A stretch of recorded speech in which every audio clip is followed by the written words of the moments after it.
Empezar a grabar. Bien. Sócrates es el primer filósofo conocido que vamos a trabajar. ¿Por qué es relativamente conocido, sobre todo en el tema de los profesorados? Porque es el primer filósofo que se interesa abiertamente por lo que es el tema de la educación. ¿Por qué? Bien, ahora vamos a ver, que tiene mucho que ver con el contexto en el que él vivió. Fue un filósofo griego que vivió en la Atenas del siglo V a.C. Bien, ¿qué forma política tenía Atenas en esa época? Bien, ¿qué forma política tenía? ¿Alguien sabe? No, Ni idea, ni profe. idea. Bien, le doy una pista. La misma que nosotros. ¿Por votación? Exacto, eran una democracia ellos. De hecho, Atenas se Profe, ¿qué considera el estado dijiste? democrático más antiguo que es del que se tiene registro. Bien, entonces, el tema es que encima era una democracia directa, o sea que los ciudadanos mismos eran como si fuera el Congreso, eran los ciudadanos, ¿bien? En vez de elegir diputados, iban los ciudadanos mismos a votar. También piensen que era una ciudad, o sea que no era tan grande, entonces podían ir los ciudadanos a votar las leyes directamente. Por tanto, en ese contexto democrático, Sócrates creía que para poder elegir conscientemente y tomar buenas decisiones, era necesario estar bien educado. Por eso para él era muy importante la formación del ciudadano, tanto a nivel intelectual, o sea, de ideas, como inclusive a nivel práctico, o sea, a nivel de practicar lo que serían las virtudes, tal y como pueden ser, por ejemplo, la valentía, la honestidad, la justicia o así. Bien, él tenía un modo bastante particular de hacer filosofía que lo que hacía era dialogar de forma pública con distintas personas sobre temas importantes para la política local. Entonces, por ejemplo, se juntaba con un general del ejército y se ponía a hablar de lo que era la valentía. Se juntaba con un sacerdote, la religión era parte del Estado en esa ciudad. Se juntaba con un sacerdote y se ponía a hablar de lo que era la piedad en el sentido religioso del término. Bien, o sea, de lo que agradaba a los dioses. A ver, después, no sé, se juntaba con, no sé, con sus amigos y se ponía a hablar de lo que era la amistad y así. Él tenía esa forma como de dialogar con la gente. ¿Y cómo era su método de diálogo? Esto es lo interesante. Bien, bueno, buscaba incentivar a sus conciudadanos en la búsqueda de conocimientos sobre la valentía, la justicia, de esa forma perfeccionarse como ciudadano y así beneficiar a la ciudad, lo que ya expliqué. ¿Cómo era su método para hacer? Lo que él hacía era, primero, preguntarle a la persona qué pensaba sobre el tema que estaban trabajando. ¿Bien? ¿Qué pensaba de la valentía? ¿Qué pensaba de la justicia? ¿De la amistad o lo que fuera? Pero ¿qué era lo que hacía la parte tramposa? Bien, lo que hacía era como buscarle los límites al concepto que le daba la otra persona. O sea, por ejemplo, venía un militar y le preguntaba, ¿qué es la valentía, general? Bueno, la valentía es ir siempre para adelante y nunca retroceder. Bueno, le decía Sócrates. Pero ¿y un arquero? O sea, ¿vieron los tipos que agarran el arco y la flecha y le tiran flecha al enemigo? ¿Viste? Ellos están parados arriba del muro de la ciudad y desde ahí disparan flechas. Ese no avanza, está parado en el mismo lugar toda la batalla. ¿Y qué? ¿Ese no es valiente? Y no, ese también es valiente. Bueno, entonces la valentía es nunca retroceder. Listo, sacámoslo de avanzar, pero es nunca retroceder. Ajá. ¿Y un señuelo? O sea, un grupo de soldados que se van hacia el enemigo, lo agreden como para hacer que los persigan, vienen retrocediendo, y cuando el enemigo llega a un punto exacto, le cae una emboscada encima y los matan a todos. Ese señuelo está retrocediendo, porque va para adelante y después vuelve. ¿Eso qué? ¿Son cobardes? Y no, son lo más valiente de todo, porque son los que se arriesgan son los que se arriesgan con el enemigo mientras los otros están preparando la emboscada. O sea, bueno, es una táctica de batalla. Bueno, se entiende así, como que le va haciendo preguntas y repreguntas y o sea, le va demostrando que el concepto que tenía no era tan universal o tan válido como el general creía. Y terminan llegando a que, por ejemplo, que la valentía es afrontar la situación que te toca vivir. O sea, básicamente nada que ver con la definición original, ¿se entiende? O no nada que ver, pero una definición muchísimo más amplia que lo que dimos originalmente. Después en un momento le va a terminar diciendo, bueno, ¿y un bombero no es valiente? Sí, es valiente también, y ese no está peleando contra nadie. Está metiéndose en un incendio. O así. ¿Se entiende? Entonces, lo que hacía Sócrates era esto, era dialogar con la gente y tratar de hacerle preguntas capciosas, como dice acá, para demostrar los límites de los conceptos que manejamos o las contradicciones de los conceptos que manejamos hoy día. ¿Se entiende? Él utilizaba este tono que dice acá, la ironía. ¿Por qué? Porque él nunca expresaba su postura. O sea, él nunca le decía, para mí la valentía es esto. Nunca hacía eso. Lo que él hacía era hacerle preguntas capciosas para que el otro fuera descubriendo de a poco qué era la valentía. ¿Bien? Sócrates, él no creía en esto de darle información a la gente. O sea, creía que eso no es educación y no sirve. Lo importante es que la persona lo descubra por sí misma. ¿Bien? Lo tienen que descubrir ellos para que sea verdadero conocimiento y lo terminen aplicando después en la vida concreta. ¿Bien? O sea, esa es otra característica que tiene el conocimiento para Sócrates. El conocimiento es válido si te perfecciona como ciudadano. No, o sea, lo que Freire llamaba el saber bancario, saber datos por saber los datos nomás, no sirve para nada. Bien. O sea, saberte los datos de memoria, ni mu. Sirve si te perfecciona como ciudadano y como hombre. Si no, no. Entonces, por eso es importante que la persona lo descubra por sí mismo. En esa línea viene el segundo paso, la mayéutica. Mayéutica en griego literalmente significa dar a luz. En este momento Sócrates le pide a su interlocutor que elabore el concepto universal teniendo en cuenta todo lo que debatieron previamente. Entonces ya dijimos que la valentía no tiene que ver ni con ir para adelante, ni para atrás, ni para ningún lado. No tiene que ver ni siquiera con pelear contra otra persona. Entonces, ¿qué es la valentía? Bueno, la valentía es afrontar lo que te toca vivir. Entonces, si te toca meterte en un incendio, afrontar eso. Si te toca, no sé, someterte a una operación para salvar tu vida, afrontar eso. Si te toca defender una idea ¿cómo se llama? En la Asamblea Popular, aún sabiendo que te vas a hacer muchos enemigos, afrontar eso. Y así, la valentía es eso, afrontar lo que te toca vivir. ¿Bien? Lo importante no es que lo diga Sócrates, lo importante es que el otro lo descubra, porque entonces ahí es cuando va a empezar a darse cuenta que esa es la verdad. ¿Bien? ¿Me siguen por dónde va la movida de Sócrates? Entonces, enfatizo esto, lo importante no es tanto conocer la verdad por sí misma, sino descubrirla cada uno para que genere verdadera convicción en la persona. Esta concepción de la verdad como algo que te perfecciona y que te lleva a actuar es lo que comúnmente van a encontrar en los manuales de filosofía como intelectualismo socrático. Así se llama esa postura de Sócrates. Bien, como que él creía esto, como que los conceptos, la verdad, tenían una vinculación directa con nuestras acciones. Si un concepto o una idea no te mueve a actuar en consecuencia, es porque no estás realmente convencido de esa idea. O porque no la descubriste realmente. Lo sabés como, bueno, sí, algo que me dijo un viejito random una vez. Pero no lo descubriste vos realmente. Bien. La relación entre ambos, la refutación y la mayéutica, que son los dos momentos del método socrático, es que resulta necesario demostrar los límites de las concepciones previas del aprendiz para que de esta forma incentivarlo a buscar un concepto de carácter universal. Bien. Por este motivo, es que yo en la primera clase les pedí que identificaran o que hicieran preguntas filosóficas, porque me interesaba como que empezaran a ahondar en sus propias concepciones de lo que es la filosofía, o sea, sobre qué creían ustedes que trataba la filosofía.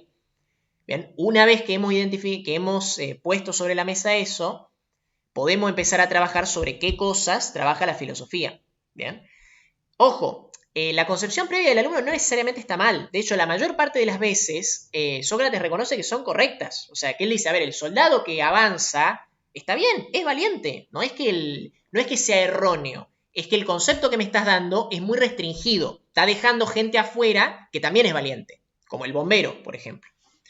Me explico. O sea, no es una cuestión como de buscarle el error. Es más bien de tratar de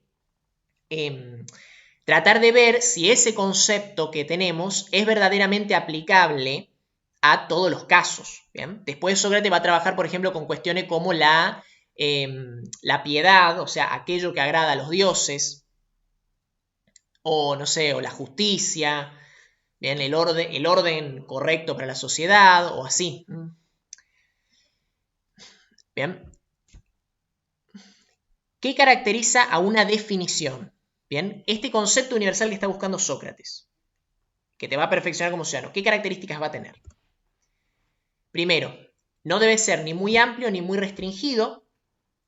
Si es muy restringido, significa que estamos dejando gente afuera. Como por ejemplo, si yo digo que la valentía es afrontar la batalla, estoy dejando en fuera a toda la gente que no pelea contra nadie. Estoy dejando fuera a los bomberos, estoy dejando fuera al que se va a operar, estoy dejando fuera al que defiende una idea en el Congreso. Bueno, ese ponele que se puede llegar a pelear con alguien.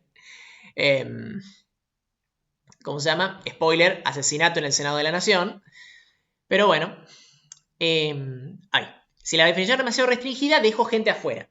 Y si es demasiado amplia, puedo terminar metiendo dentro de la definición gente que realmente no es tan valiente. ¿Bien? ¿Por qué?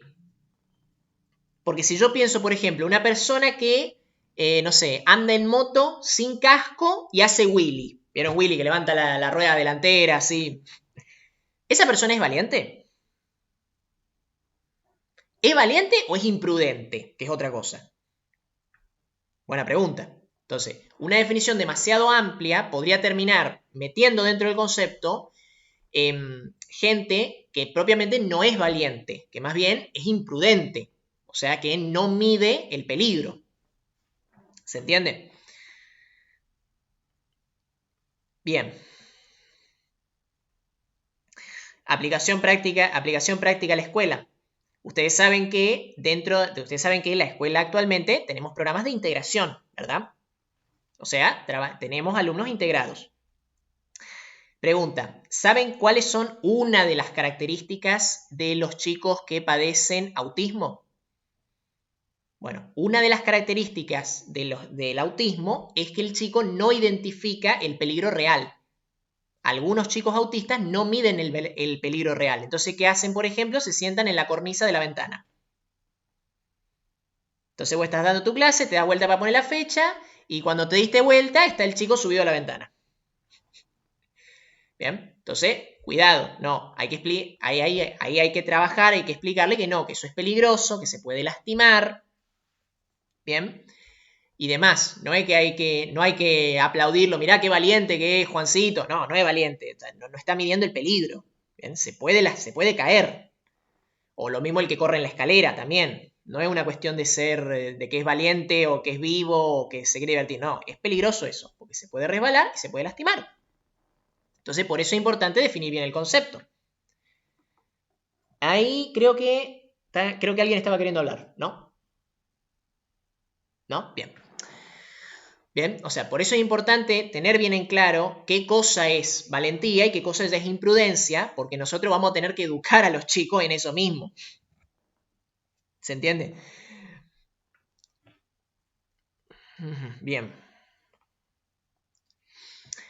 Y en la segunda cuestión que tiene que tener el concepto es que no tiene que ser absurdo.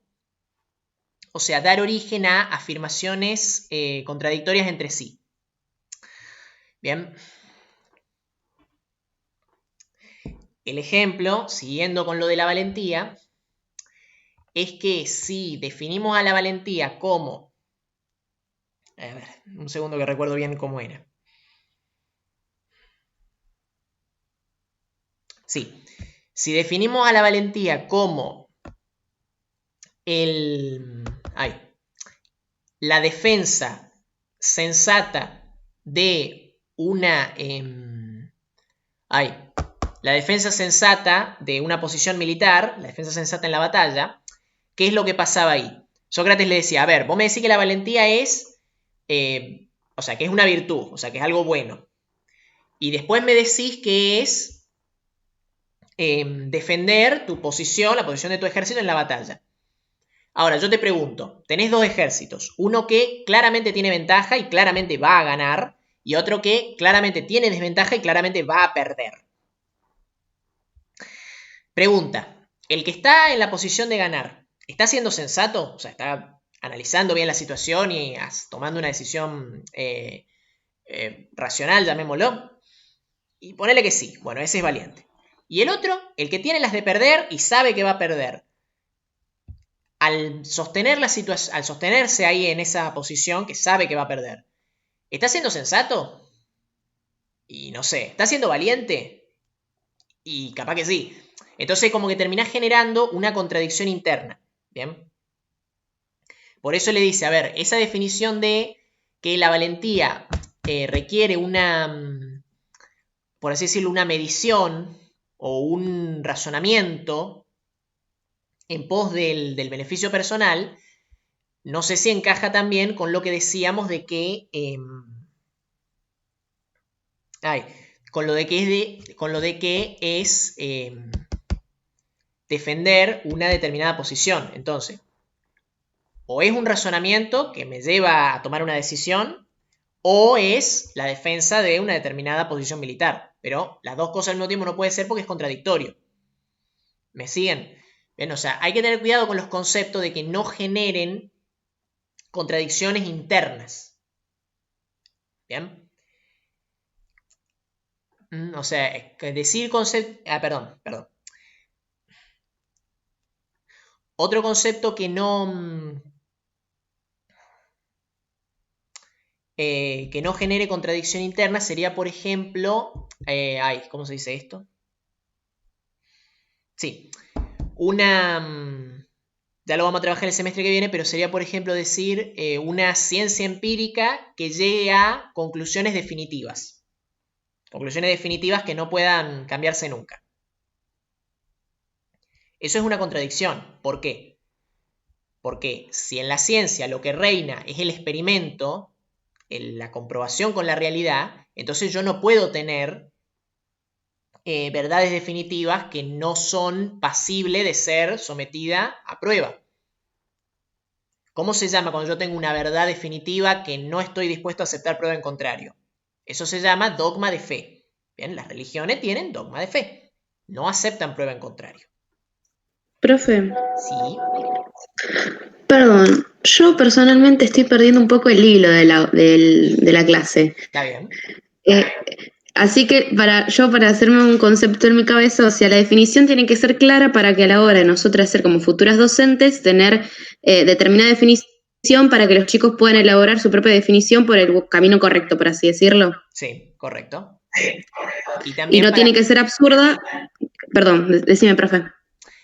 también para poder identificar bien qué conductas, bien, qué conductas tenés que enseñar o incentivar y qué conductas tenés que corregir o desincentivar. Como decíamos, a ver, lo de ser valiente. Si viene, a ver, vos vas a trabajar con primaria, dale, pero por ejemplo, yo trabajo en secundaria. Si a mí me viene un chico de 15 años que me dice que le saca la moto al padre y se va a dar vuelta de noche sin casco y hace Willy, ¿yo qué le tengo que decir? Bravo, qué vivo que sos, fantástico, ¿eh? O le tengo que decir, eso es un peligro. No, eso es un peligro. O sea, Claro. en el mejor de los casos te va a agarrar la policía, te va a sacar la moto, te va a llevar a la comisaría y lo van a llamar a tu papá para que te vaya a buscar. Es en el mejor de los casos. En el peor vas a tener un accidente y lamentablemente vas a terminar en un hospital. ¿Se entiende? Entonces, por eso tenemos que reflexionar sobre nuestras propias concepciones, nuestras propias ideas. Y a su vez para después ayudarlo a los chicos a elaborar conceptos. Bien, ustedes van a tener Gracias. chicos más chiquitos, entonces no van a hacer conceptos súper abstractos, ¿bien? Pero sí van a tener ideas bien concretas de, por ejemplo, qué es la amistad. ¿Bien? A ver, ¿un amigo te puede pegar, por ejemplo? Lo mato.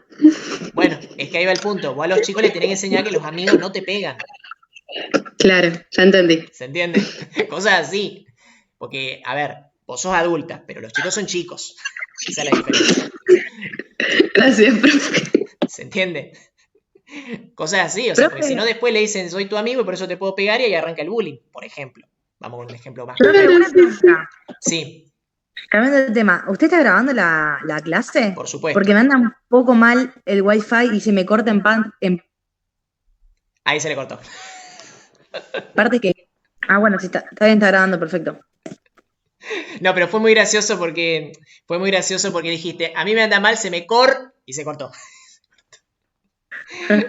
Sí, sí, me anda No, mal. No te preocupes, todas las clases las grabo, por eso es que repetí al principio, vieron que repetí exactamente lo mismo. Bueno, porque no estaba grabando antes. Ahora sí estoy grabando, todas las perfecto. clases se graban y se suben. Y también por las dudas yo grabo la clase de primaria y la clase del curso de inicial. Vieron que yo tengo los dos cursos. Grabo las dos, por si las moscas llego a perder alguna de las grabaciones, queda la de la otra clase, ¿bien? La del otro curso sería, que es la misma clase, o sea, estamos yendo en paralelo. Así que no se preocupen que hay respaldo del respaldo, inclusive. ¿Qué más les iba a decir? Bueno, y lo de que no será absurdo que el concepto no nos termine llevando a prácticas contradictorias. O sea, por ejemplo, yo por ejemplo, si sostengo la ciencia, no puedo afirmar una verdad definitiva. ¿Por qué? Porque si es una verdad definitiva ya es dogma de fe, no es más ciencia. ¿Bien? La ciencia, como me dijo a mí una vez un conocido que es ingeniero, el dato empírico es el rey. Si el dato empírico primero te decía si un dato empírico te dice algo que va en contra de una teoría que vos tenés que tirar la teoría al tacho. Es así. ¿Se entiende? O sea, entonces decir una verdad científica definitiva es una contradicción. Contradicción interna. Absurdo. ¿Se entiende? Por ejemplo. Ese sería un ejemplo. Bien. Ya lo vamos a trabajar mejor el tema de la ciencia y todo lo demás el semestre que viene. Pero bueno. Vayan tomando esta cuestión de que no genera absurdos. Ya vayan tomándola. Preguntas hasta acá.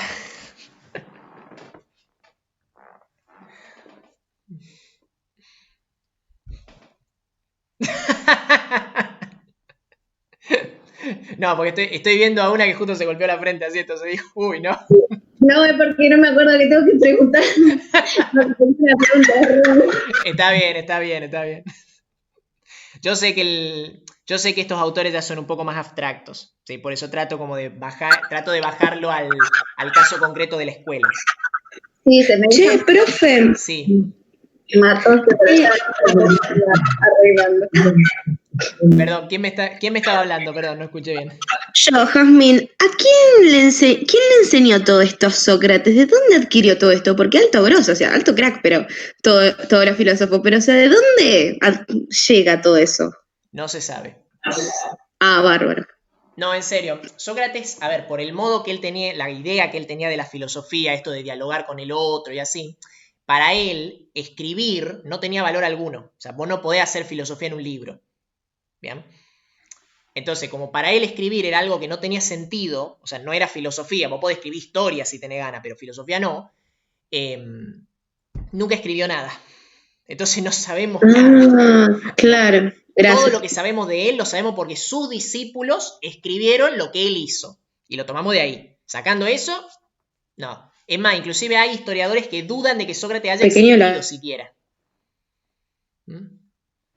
O sea, hay historiadores que dicen, no, mira, es como Martín Fierro. Es un personaje literario que lo inventó otro autor para mostrar ideas, conceptos, cosas así. Pero no es un personaje real.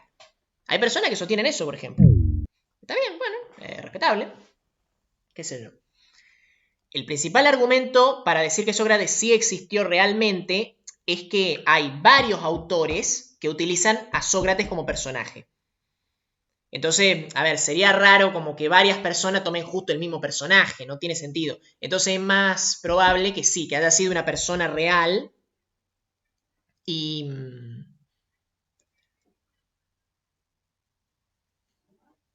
Se me cayó el micrófono.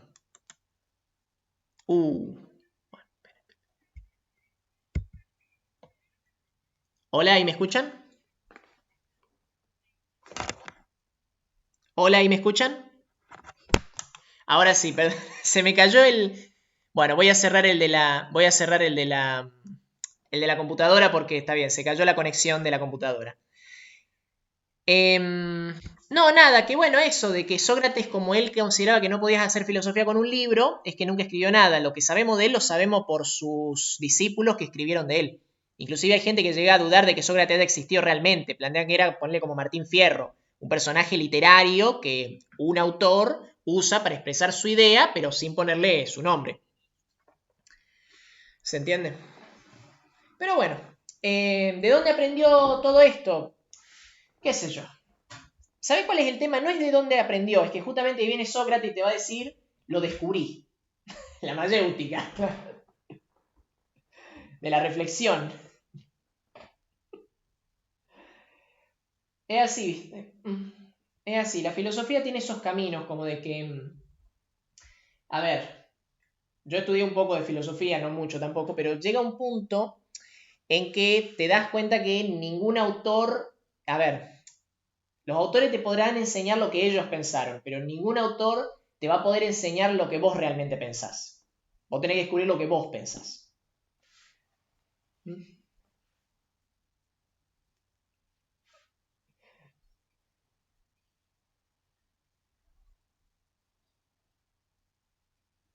Exacto. Va por ese lado. Hay una frase de Freire que creo que va mucho en esta línea. Lo ubican a Freire, ¿verdad? Lo ubican a Freire, ¿verdad? Ah, menos mal. Está bien, está bien. Bueno, hay una frase de Freire. A ver, saben que Freire se dedicó mucho a lo que es la alfabetización, sobre todo la alfabetización de adultos. Él tenía una frase que él decía que alfabetizar a una persona no es enseñarle a escribir palabras, es enseñarle a escribir su palabra, o sea, la propia. Bien, y yo creo que va mucho por este lado el tema de la idea de Sócrates. O sea, a él no le interesa que vos aprendas de memoria todas las teorías filosóficas que hubieron. A él le interesa que vos reflexiones y que vos tengas una idea y te hagas tu propia idea de justicia, de valentía, de amistad, de ética, etc. Van por ese lado la cosa. Claro, el problema es que yo después cómo evalúo eso en un examen, le diría a Sócrates. ¿Cómo lo evalúo en un examen, Sócrates, a todo eso? Así que bueno, por eso es que yo, a ver, se habrán dado cuenta que yo en ese sentido soy bastante parecido, vieron que les hago escribir una reflexión o, por ejemplo, que investiguen algún tema, le di a otra alumna o así. O sea, voy muy en esa línea, no me interesa tanto que se aprendan de memoria las teorías. Al menos no en esta materia. En esta materia me interesa más que reflexionen. La materia que viene ya sí es un poco más dura, ahí ya sí les voy a pedir que aprendan algunos autores. Pero esta materia me parece la orienté más de modo más reflexivo. Así que bueno. Bueno, ¿alguna pregunta más? ¿No? Bien, entonces vamos a... Ingresa tu nombre aquí, a ver.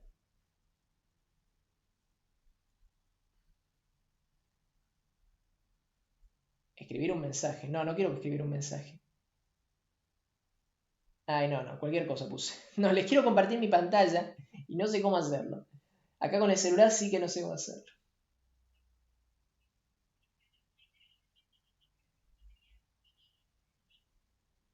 No son criterios, son pasos a seguir. Bien, ojo que está, siento acoplación. Son pasos a seguir. Básicamente significa que primero Sócrates lo que hacía era refutar la idea que la persona tenía. No en el sentido de marcarle que estaba mal, sino en el sentido de buscar casos en los que la idea de él no aplicase. El ejemplo de Manuel es, la valentía es, no sé, pelear contra otro, y le dice, ¿y un bombero? Bombero no está peleando con nadie. ¿Se entiende? O sea, buscarle casos en los que su concepto no aplica. Y el segundo paso viene ahí, que es, bueno, ahora hagamos un concepto que aplique para todos los casos que vimos. Perdón. Hagamos un caso que aplique para todos los casos que vimos. Y, y ese es el segundo paso, que es la mayéutica. El dar a luz el conocimiento. ¿Se entiende? Por eso Sócrates decía que el conocimiento para él venía del interior del alumno, no venía del maestro que transmitía algo que ya estaba predispuesto. Bien, esos serían los dos pasos. No te preocupes. Sócrates es el... Sí, creo que es el más fácil de los que vamos a ver ahora. Nah, mentira. mentira. No.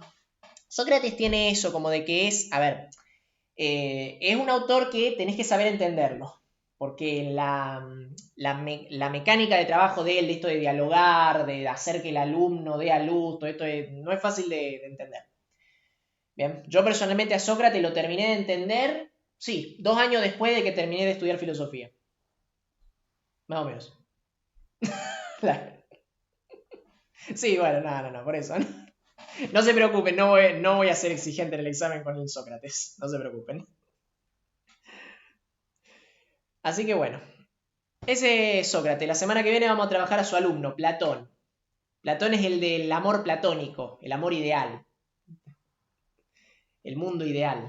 Y así. Ya vamos a ver qué quería decir con lo del mundo ideal. No es lo que canta Jazmín en Aladino. No es un mundo ideal, no es eso. Es otra cosa. Así que bueno. Bueno, ¿alguna pregunta más o explico la actividad que tenemos para hoy?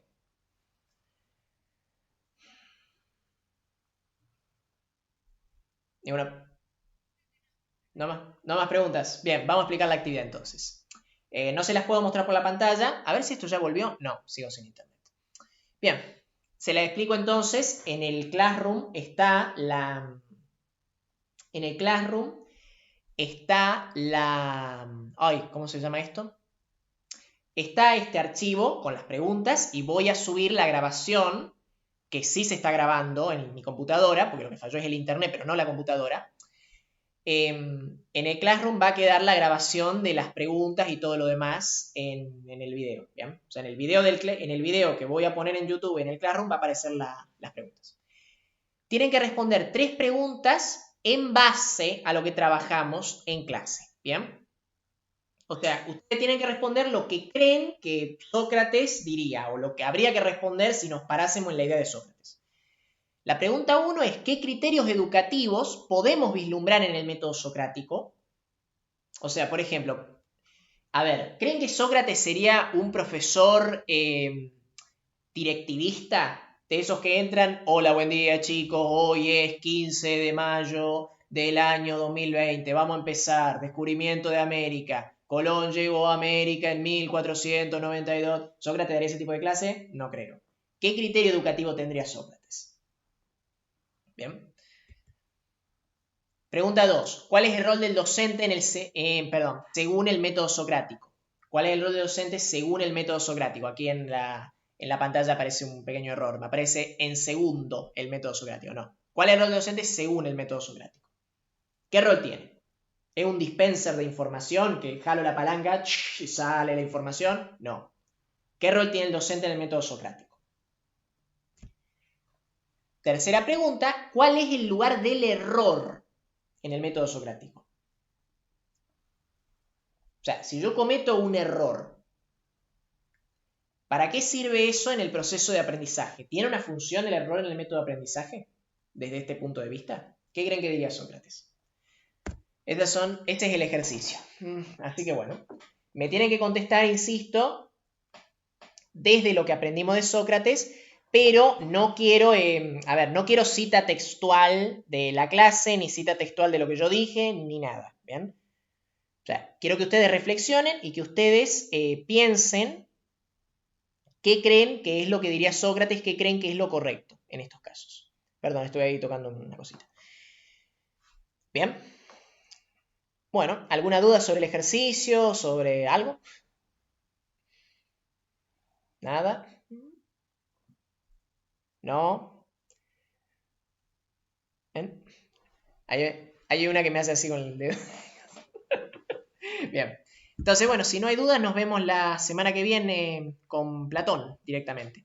Ahí ya les puse el Classroom, les puse en Classroom, les puse la actividad, el link, todo para entregar, y ahora voy a subir el video y lo voy a poner el link también en el Classroom, para que puedan ver las preguntas incluso de pantalla. También en el Classroom están igual. Así que bueno. Sí. Sí, pero no tuve tiempo de corregirlos todavía. Hice como una... En cualquiera de los dos. Yo prefiero el Classroom, sinceramente, porque me ahorra tiempo porque ya lo tengo clasificado en el Classroom. Pero si no les anda el Classroom, mándenmelo al Gmail, yo lo subo, no se preocupen. Bien. Por eso, no se preocupen por ese lado. Lo único les pido, por favor, eso sí, les voy a pedir lo mismo que al otro curso. En el nombre del archivo, pónganme el nombre de ustedes, por favor. ¿Sí? O sea, por ejemplo, si yo mando un archivo, porque hasta ahora muchas me han mandado, por ejemplo, no sé, actividad de Sócrates, es el nombre del archivo, y cuando yo lo abro, ahí adentro sí figura, bueno, Gonzalo Ruiz, ta. Pero ¿qué pasa? Que yo tengo que abrir el archivo para ver de quién es.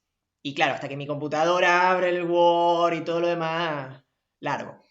Entonces les voy a pedir que por favor en el nombre del archivo ya directamente diga, bueno, Gonzalo Ruiz, actividad de Sócrates, que ese sea el nombre del archivo. Cosa que entonces yo ya veo de quién es cuando lo tengo ahí en la carpeta cuando lo voy guardando en la carpeta de Drive o así.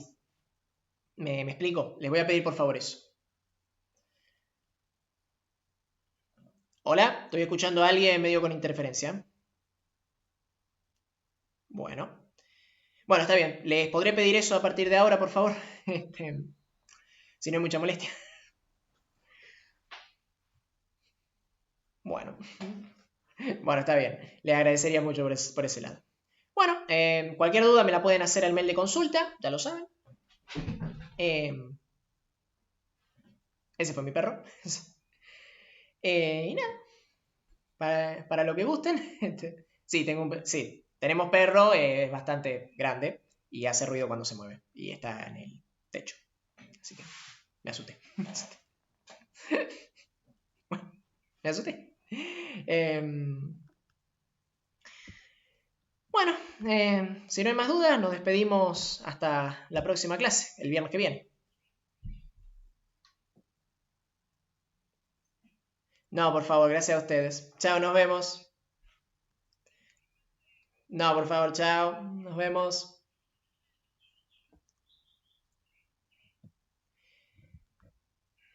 Introduzco un nombre al azar.